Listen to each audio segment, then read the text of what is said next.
Hello, hello mga dudong ug mga inday. Nandito na naman ako sa aking araw-araw na gawain. Kasi ito man ang aking trabaho araw-araw, maglinis sa bahay ng aking amo. Yes, mga dudong ug mga inday, ganito talagang trabaho ko araw-araw.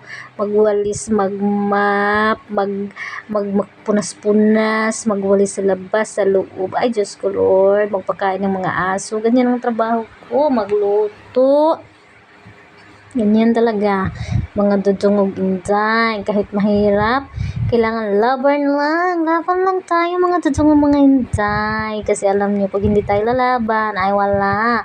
Mamamatay tayo sa gutom. So, kailangan magtrabaho tayo ng mabuti, magsipag tayo. Ay, Diyos ko Lord. Dito na ako sa sala, nagwalis-walis mga dudong ug inday.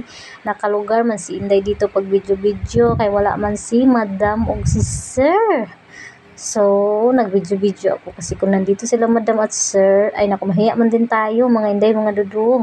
Kaya pag ako lang ang mag-isa dito, ay mag-videographer talaga ako kasi naaliw ako pag nag-videographer ako, hindi ko ma-feel yung pagod. Ay, Diyos ko Lord, oo. Pag hindi ako nag-videographer, ay kung ano na lang iniisip ko.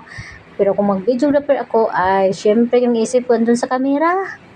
At saka kung anong sasabihin ko pag voice over, gaya ngayon.